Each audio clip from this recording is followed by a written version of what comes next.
انا رقم واحد في كوكب الارض. انا رقم واحد في كوكب الارض.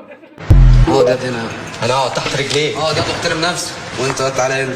انا تحت امر الصاحب. بعد اذنك بس يا كابتن، عايز يوسع رجلك كده، عايز ادور على ترتيب الاهلي في الدوري. اموت في المحسوبيه. ازيك يا كابتن عايد؟ ازيك يا عم الاسطى؟ ايه الاخبار يا كابتن؟ السلام عليكم. الزمالك والاتحاد، الحمد لله الزمالك قدر يكسب النهارده. مباراة صعبة قوي، وكل ماتش عن ماتش بيفرق، وكل ماتش عن ماتش بيبقى أصعب. الحمد لله انتصرنا. هدف ناصر منسي بعد صناعة من فتوح. تعالوا ندخل في الماتش على طول. الزمالك النهارده بدأ بتغييرين. شفنا مهدي سليمان مكان محمد صبحي لأن محمد صبحي موقوف، وشفنا شيكو بنزا اللي نزل النهارده مكان محمد السيد في بداية المباراة. من وجهة نظري الزمالك بدأ كويس أوي في أول الماتش، كان سيطرة على الجيم، كان كل شيء كويس. الزمالك كان بيلعب كرة حلوة في أول الماتش، كل شيء كان كويس. جبنا الجون الأول، فتوح لعبها لناصر، ومش أول مرة فتوح يعمل الأسيست ده لناصر، عملها قبل كده في نهاية الكاس، وعملها قبل كده برضو من كام ماتش لما حطها برضو ناصر والجون كان طالع.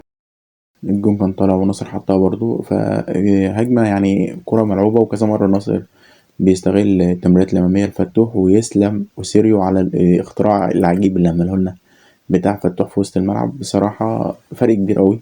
فتوح في الباك الشمال لعب كويس، بس في نص الملعب حاجة امتياز يعني. الزمالك تاني كويس قوي لحد ما جت لقطة الطرد بتاعت كريم الديب.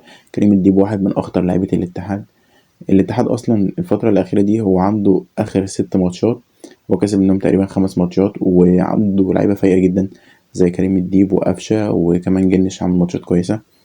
فالدنيا كانت ماشية كويس قوي لحد الطرد بقى بتاع كريم الديب. بعد الطرد تحس ان لعيبة الزمالك يعني ريحت قوي، ريحت لدرجة غريبة بصراحة. ما عجبتنيش في الشوط الاول اخر شوية كده، لحد ما جت اللقطة الغريبة بقى بصراحة بتاعت محمد شحاتة. اول حاجة انا يعني محمد شحاتة لعيب كويس وانا بحبه، بس ليه اصلا بتجري بالكرة في المساحة زي ديت؟ مش مستاهلة. كمان التدخل بصراحة فيه غشم شوية، فلبسنا طرد، فاتسوت الكفة، وفقدت انت الميزة اللي كانت ممكن تميزك. يعني انت لو انت متقدم ومعاك زيادة واحد فده خلاص يعتبر الماتش خلصان يعني. طرد شحاتة طبعا بعد طرد كريم الديب فتح المساحات لأن الملعب بقى خلاص 10 ضد 10. من وجهة نظري الطردين هما فيهم وعليهم بصراحة. يعني لأن سواء كريم الديب أو محمد شحاتة الاتنين ما كانوش قاصدين. هما تدخلاتهم غشيمة شوية، بس من وجهة نظري الاتنين ما كانوش قاصدين يعني. فكان ممكن ان الحكم يعديها، بس طبعا قرارات الحكم يعني بالذات ان هو الراجل راجع على الفار فشافها كويس. ماشي.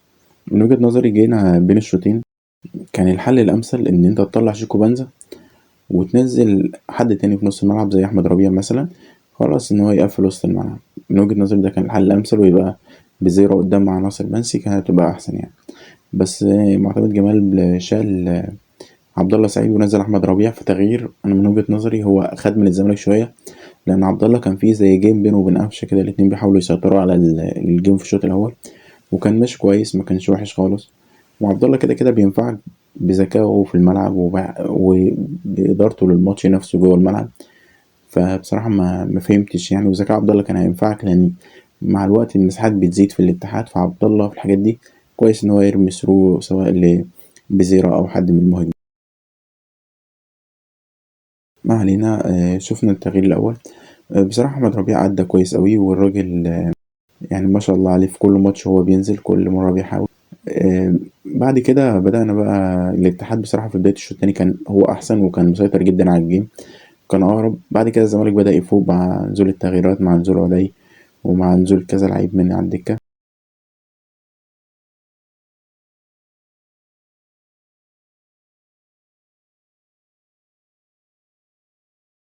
شفنا نزول عدي، شفنا نزول آدم الكايد، شفنا عمر جابر نزل في آخر الماتش مكان محمد إبراهيم.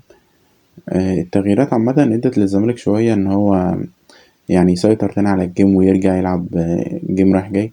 في النهاية الزمالك كسب، وده أهم شيء إن أنت تاخد ال3 نقط. الأداء مش أحسن حاجة، المباراة أصلا كانت ممكن تروح وتيجي كذا مرة. حارسين المرمى سواء جنش أو المهدي سليمان طلعوا كور كتير أوي. شفنا كرة قفشة اللي جت في العرض في الشوط الأول، وشفنا كرة قفشة اللي صدها المهدي سليمان، بصراحة إنقاذ انقاذ ممكن انقاذ الدوري يعني. كرة بصراحة ما تطلعش وشكلها جون يعني، كرة شكلها جون فعلا. وشوفنا برضو جنش طلع كذا كرة منهم من الانفراد بتاع بيزيرو.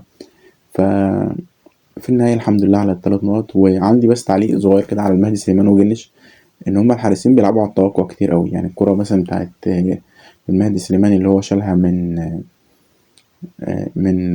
مجدي قفشة، هو الراجل يعني هو خلاص قافل الزاوية دي ومتوقع ان هي تتلعب عالية وبتاع، عارف هي لو اتحطت ارضية في الناحية التانية جون والمهدي سليمان كنت هتلاقيه واقف بيبص عليها. فهو ده تكنيك من الحراس يعني. ساعات يقول لك ايه، في حارس بيلعب على التوقع وحارس بيستنى الكرة وبتاع، فهو فعلا هما الاتنين لعبوا على التوقع النهارده. جنش دي حاجة منتشرة ومعروف عنه شوية ان هو بيلعب على التوقع، فعشان كده هتلاقي جنش ساعات بيطلع كور انت تقول ازاي جنش طلعها، وساعات في كور ياما تلاقيه واقف بيبص عليها زينا كده، لان بيبقى عكس توقعه يعني. في النهاية المهدي سليمان خد نجم الماتش. وشفنا طبعا ده ناصر منسي بيساهم بأهداف في الماتش ال7 على التوالي يعني، بسم الله ما شاء الله عليه، سواء بالصناعة أو الأهداف، ودي حاجة مميزة جدا لناصر. الزمالك كده بيتصدر الدوري بفرق 3 نقط عن الأهلي وعن بيراميدز، ودي حاجة كويسة جدا إن احنا بدأنا نركب شوية الدوري. طبعا الماتش الجاي إن شاء الله هيبقى ماتش مع إنبي. معتمد جمال بعد الماتش طلع قال إن هو بيعتذر عن الأداء، وبصراحة أنا عجبني التصريح ده. الأداء فعلا ما كانش حلو النهاردة، بس الحمد لله اللي على المكسب، وده حاجة كويسة جدا. وبيعجبني بصراحة معتمد جمال سواء في تصريحاته أو حتى في إدارته للماتش، لأن هو برضه بيعرف يلم الغلطات اللي بتحصل، فدي كانت حاجة كويسة جدا. شفنا برضو النهاردة، عايز أعلق على محمد الشاذلي معلق المباراة. أنا بحبه بصراحة، الراجل صوته حلو جدا وإدى للزمالك حقه، والراجل كان كويس جدا. من وجهة نظري هو كان كويس جدا، بس مش عارف ليه حسيته في آخر الماتش كده الراجل تعب شوية، بدأ يلخبط في آخر 5 دقايق أو آخر 10 دقايق. إن شاء الله القادم أفضل لزمالكنا، وإن شاء الله الخير جاي، وإن شاء الله نشوف بقى حاجات دعم أكتر شوية، ونشوف مشكلة إيقاف القيد والحاجات اللي هي معصلجة دي. أتمنى الفيديو يعجبكم، متنساش تسيب لي رأيك تحت في الكومنتات. السلام عليكم.